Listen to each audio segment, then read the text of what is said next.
Good morning, beautiful. I got a channeled message. Opportunities are all around me. All I need to do is tap into myself and receive. Learn how to rest and get in a high vibration so that I can align with them effortlessly. So this is for everyone that has ever been taught that you have to work really, really, really hard to achieve anything. That when you rest, when you take time for yourself, it's not worthy of anything, that it's not going to bring you any benefits.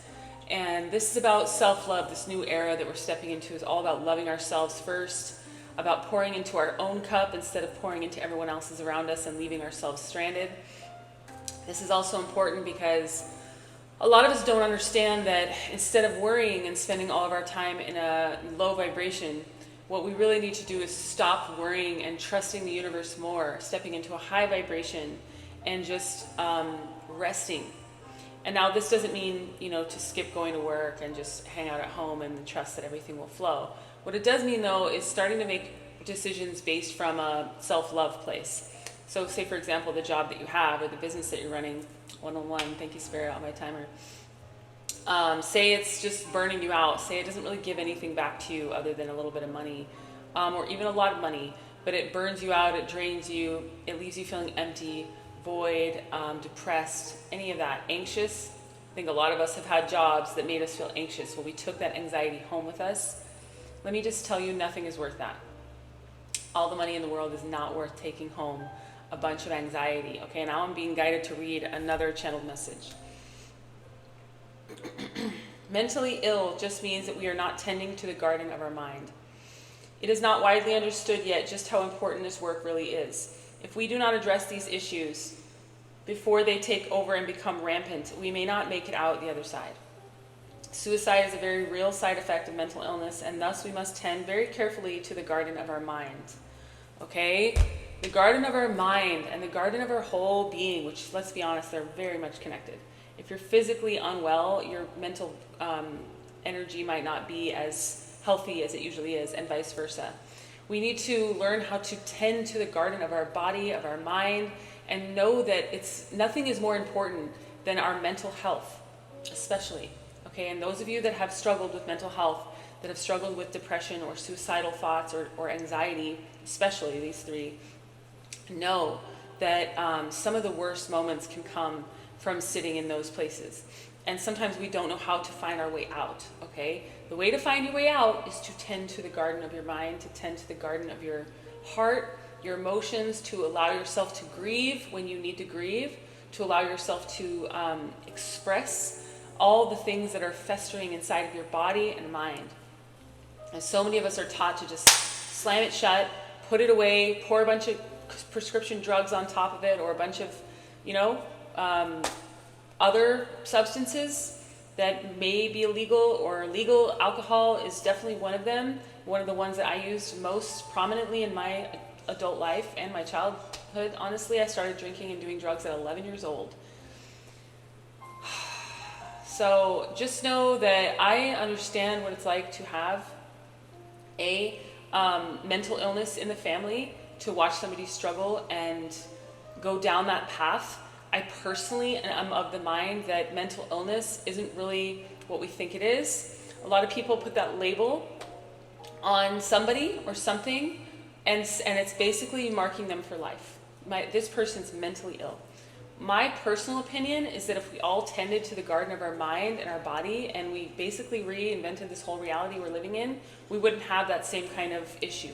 Okay, so much of the mental illness stems from trauma, unresolved trauma, from spiritual gifts that go unchecked, that are unrecognized by our culture, so we see it as crazy. As a person who sees visions, who sees into other dimensions on a daily basis, who hears voices from other beings, those are things that would label me as crazy, okay? But because I tend to the garden of my mind and my body, I take better care of myself than I did when I was 25 or 30, and that's why I look better now at 40 than I did back then. So, my cat is scratching. Sorry if it's loud. I just want you to know that you're not crazy if you feel like you are not fitting into this reality. Okay, the reality that we've created here, globally, but especially popular culture, this like media because I mean, some of the cultures are more prominently displayed on media. For example, United States culture. You know, there's a lot of movies and TV. Hollywood is in the United States, and so people get this idea of what is normal, and it affects the entire world, okay? But I'm here to share a new message about what is normal, what is healthy. And being mentally ill doesn't mean that there's something wrong with you, okay? Oftentimes it means that you just don't fit in to this tiny little box that people told us we need to fit in. I don't fit in there. I don't fit in there. A lot of us that are neurodivergent as well don't fit in there because we don't think the way that other people think we should think. We don't process things the way other people think we should process things. So we kind of get spit out. And I know we're in a new era where these conversations are taking place in schools, thank goodness, and new measures are being taken and new conversations are being had. But by and large, a lot of the people that watch my videos are, I'd say, 35 and above, all the way up to 70, 75. And don't get me wrong, if you're younger than that and you're here, welcome, all right? You're absolutely welcome here. But I want to make sure that the people that need this message receive it, okay? So we need to tend to the garden of our mind. We need to take our power back. I'm just being reminded to, okay, buddy. I don't know if you can hear him. He's agreeing with me. Oh, opportunities are all around me. Yeah, the first message. So part of the thing that's blocking us from getting to those opportunities is this mental state of unworthiness, of assuming that we have to work tirelessly. Say, for example, our family has worked in the same factory for, generations, and they work 50, 60-hour weeks. We would just be raised thinking that that's normal, that that's what you need to do. We would just think that that's what needs to happen. Or the other side of going out and getting a master's degree and doing things that way, which, let's be honest, we don't have to do things that way anymore. I didn't go to school. I dropped out of school. I dropped out of high school early, and I didn't go to college. And I'm not saying that going to college and getting an education is a mistake. What I'm saying is it's not for everyone, and it's certainly not the only way, okay? And this antiquated idea that we have to go out and play things by the book, that we need to do things our parents did, that we're not allowed to be pioneers in our own life and create our own destiny, we're stepping into a reality of quantum shifts, okay? What that means, for those that are curious, it means that you'll be able to create wealth, legacy wealth, in a period of time that would stagger the generations before, okay? And a lot of times people are so programmed by their own family and the culture that they were brought up in. So say, for example, my mom's generation, very, very different mentality around creating money, around creating wealth, around caring for oneself.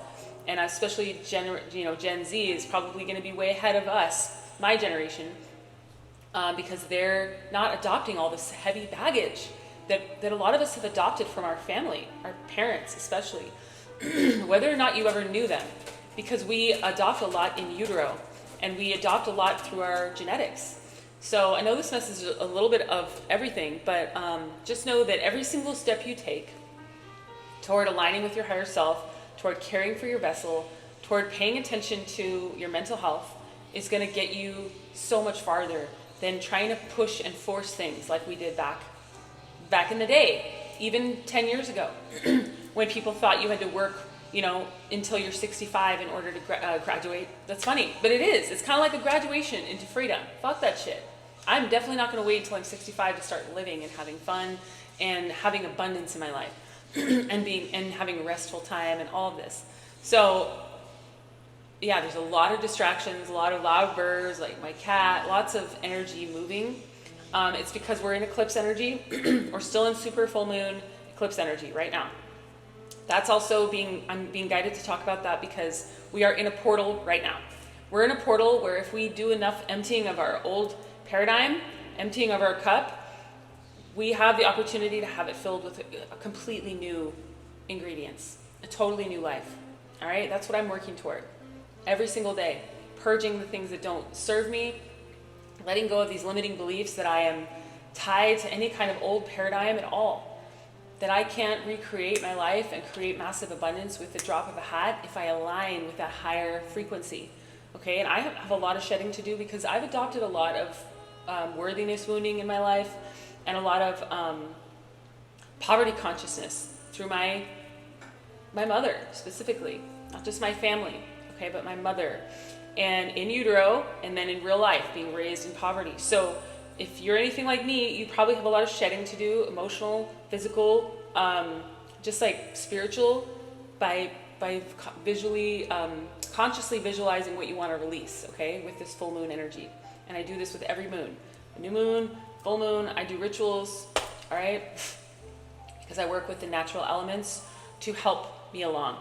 And feel free to try that, okay? But either way, just know that if you're crying a lot, you're having dreams of your old life, if you're processing through a lot of anxiety or depression, sometimes that stuff surfaces so that we can fully release it. So you'll know the difference, maybe not right away, but afterward you'll know the difference, because you'll either stay in it or you'll come out of it and you'll be able to see it from a new perspective. If you do want to pull yourself out of that, it takes work, okay? It takes facing your demons. It takes working through trauma. These are things I can help you with as a trauma coach, a self-love coach, spiritual teacher, a shaman. All right, I've crawled through darkness on so many occasions. I've seen into hell realms so that I can turn around and guide others through. I am forged in the fire so I don't get burned when I hold space for other people's darkness, okay? A lot of you guys are probably being asked to walk a similar path. You might still be in the throes of the darkness. Again, I can help you through it, sacredmusproject.com if you're interested. But you might be being asked to walk through it alone, or at least what feels like a really long time alone, even if you have support at times, in order that you turn around and shine the light for others when you get to the other side. Okay, a lot of us are being asked to go through hell in a sense in order to free ourselves from it and then turn around and help others. Okay, and that's only going to be for a specific group of you. But all of us are being asked to elevate, shed these old layers of thinking and this energy of I'm being asked to talk about it in the new framework, which is work smarter, not harder. All right, the idea of passive income versus hourly. Okay, these are things that we need to start moving toward. And we meaning the people that want to elevate. Okay, this is only for the people that want to transform, that want to live their best life, that want to free themselves from the burdens of trauma, who want to heal others, who want to share their wisdom with others. Okay, that's the road that you're being asked to take right now, if that all resonates with you. And again, if you need my assistance, I'd be happy to help you. My energy can activate people just meeting face to face. So even a short reading can sometimes shift things massively for someone. But those of you that are ready to do the real work, the deep, deep work, the mentorship is the best way to go. I really work with your schedule so we don't have to do it on the same day, on the same week. It doesn't have to be that linear. I'm not that linear. But I do recommend some discipline. But either way, it's 6 sessions over the course of 6 weeks or up to 3 months or even a little longer, depending on how you want to work it. But I'd be honored to work with you. I just lowered my prices, okay? So check it out, sacredmusproject.com. I'm going to dive into part 2. We're going to throw some cards into this, get a little deeper message, more personalized for my members. You can become a member by hitting the join button if you're on YouTube next to the subscribe button and choosing the bonus content tier. You can also join through Patreon. You can either purchase this one extended reading or you can unlock the whole month. Previous bonus readings and energy cleanses and stuff, plus any future ones. It goes for the whole month. So either way, Sacred Muse Project is my username. Woo, brain. Come back, brain. And sacredmusproject.com is my website. You can also just go on there. And if you have any questions about anything I've said, my email address is on there. You feel free to reach out and just ask me questions about, if you don't know what kind of service to pick and you have a budget in mind, you can just email me saying, hey, this is my budget, this is what I want to accomplish, and I can suggest something for you. So if you're overwhelmed by all of the services on my website, please feel free to make that an option. But either way, sending so much love, okay? Take advantage of this portal energy by shedding what doesn't serve you anymore and really aligning in a high vibration with what does. All right, let's fucking go. I love you. I'll see you next time.